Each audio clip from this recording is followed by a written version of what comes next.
Hey, how's it going everyone? My name is Andrew and welcome back to Andrew's Aviation. Today I'm in beautiful Singapore taking a tour of Marina Bay, but soon it'll be time to continue my journey to Bangkok, Thailand with Thai Airways on their brand new A350-900. This will be my first time on Thai and on the A350 and I can't wait to get on board. So let's say goodbye to Marina Bay and head to the airport.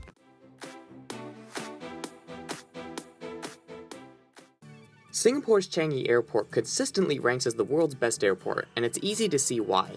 Not only does it offer tons of flights to different destinations multiple times a day, but the airport also has a ton of cool things for passengers to do.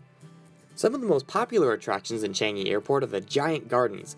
This one here is called the Rain Vortex, and all the surrounding vegetation revolves around this giant waterfall in the middle. A lot of the airport's attractions like Rain Vortex are open to the public, so if you wanted, you could just waltz on in without a ticket and spend the whole day here. I tried to do as much as I could for this trip, so I got to the airport about 10 hours early.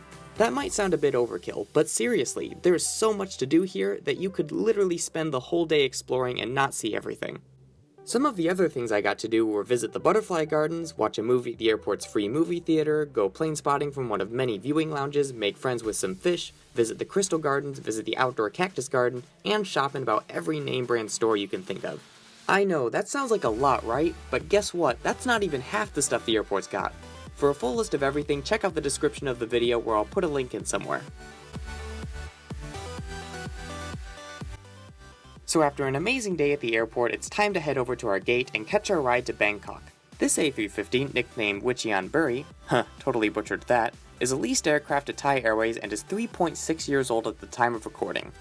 Also, this aircraft, along with the rest of Thai's A350 fleet, is fitted with the updated cabin from 2014. A little later, after the arriving passengers disembarked, boarding began and I finally stepped into the spacious Airbus widebody. The cabin atmosphere on this plane is absolutely gorgeous with its brushes of purple and orange, and is modeled to represent parts of Thai culture. The seat configuration is arranged in a 3-3-3 layout and a two-class configuration of economy and Thai's Royal Silk class. My seat is 52K in economy just behind the wing, and I can tell already that we're going to get some great views outside. But anyways, now that I'm in my seat, let me give you guys the grand tour. This seat, of course, has your typical stuff like the double folding tray table and seat back pocket with all the cards and magazines inside, but some of the other nice things that this seat has is an up-to-date IFE screen, a foldable footrest for your feet, and a power outlet under your seat. Also, every passenger is provided a pillow and blanket free of charge. In terms of space and comfort, Thai's A350 seats are acceptably spacious. The seats measure at 18 inches of width and 32 inches of pitch. It's not what I would call record-breaking, but a big improvement over my last flight on Scoot.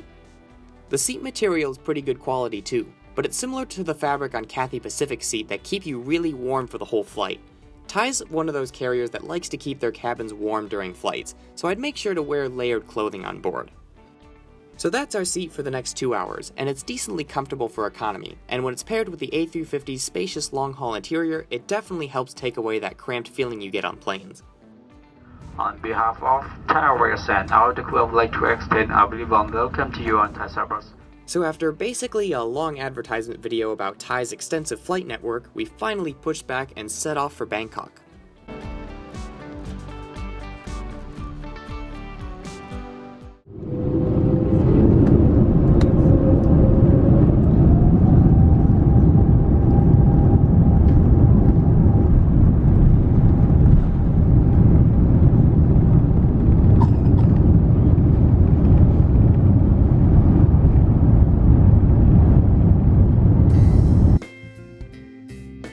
So now that it's nice and dark outside, this is the perfect opportunity to check out the rest of the entertainment system. This screen can be operated by touching the screen or using the remote just below it.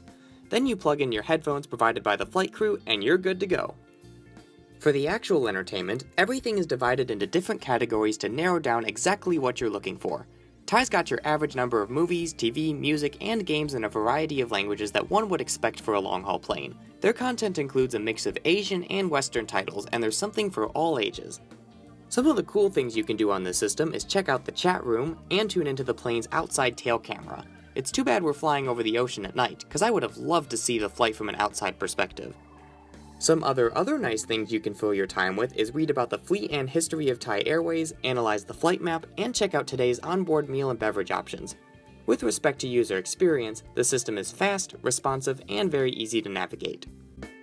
A few minutes into our cruise, the crew came around with dinner service. For this meal, we had the option of stir-fried chicken, fried rice, or prawns with yam. I chose the stir-fried chicken, and this food looks delicious. But first, let's take another tour of some mouth-watering, irresistible, must-have, non-sarcastically toned airline food. To start off, we have a mixed salad with some fresh, pre-packaged French dressing. The salad was horrible by itself, but rocked with the French dressing. Across to the other side, we have a cold bread roll with butter underneath. For our main course, there's the stir-fried chicken with black pepper sauce, fried rice, and garlic Taiwanese cabbage. This was the best course of the service. The chicken may not look that great, but the chicken was tender and the spice was right where it needed to be. For dessert, we have a vanilla and apple crumble cake. This was a nice end of the meal, but it's nothing compared to a free Haagen-Dazs ice cream bar on Cathay Pacific, to be honest. Overall, the food was pretty decent. It's pretty standard for your full-service Asian carrier, but still enjoyable nonetheless. I'm not declaring it a 5-star meal, but I'm not saying I wouldn't eat it again if you put the same dish in front of me.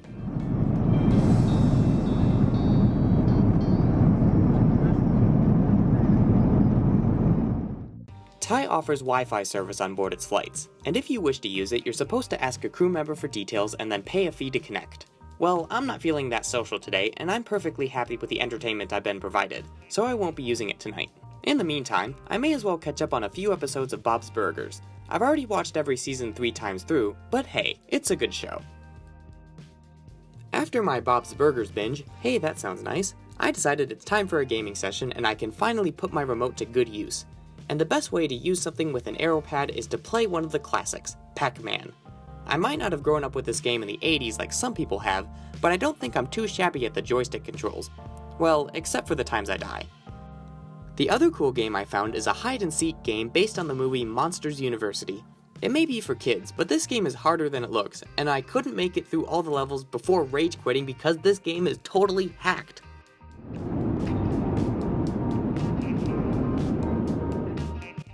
Any pro gamers out there will know that after enough gaming, you need to take a break for your own sanity. So this is a good opportunity to check out the A350's restrooms.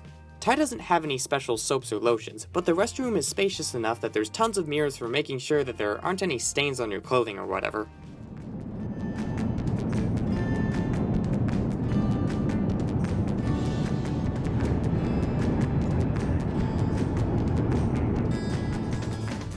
We're now about 30 minutes away from landing, and as the crew is making preparations, the entertainment system turned into a promotional video basically advertising the country of Thailand as the perfect vacation spot.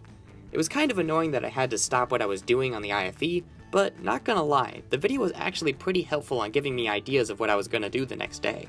And right after a little customs presentation, the lights of Bangkok came into view and we began our descent into the city. So how good is Thai's A350? Well, I haven't been on an A350 before this flight, so it's hard to compare the aircraft to other airlines, but I will say that the plane is probably the most beautiful plane I've ever flown in. The interior was absolutely gorgeous and put me in a good mood for being on vacation. That, and my shirt looked amazing in the purple mood lighting. Everything else from the meal service to the entertainment was pretty good too. Compared to the US, it's hard to find a short-haul wide-body flight like this. There's plenty of flights that go cross-country, but having a spacious wide-body aircraft with a full meal service on a flight that only lasts 2 hours is something I could get used to.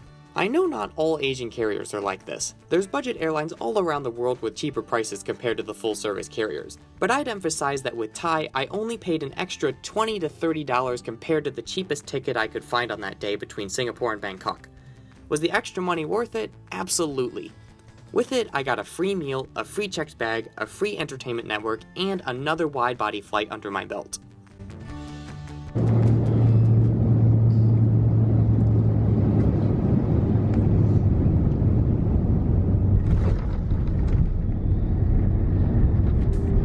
I think it goes without saying that Thai is a pretty nice airline. They do have 4 out of 5 stars on Skytrax after all.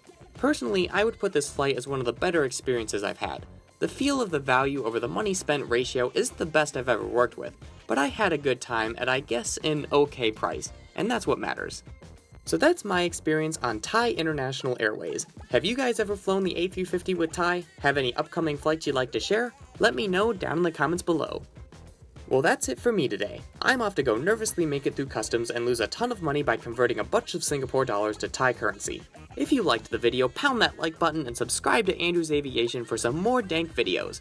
And, as always, have a wonderful day, everyone.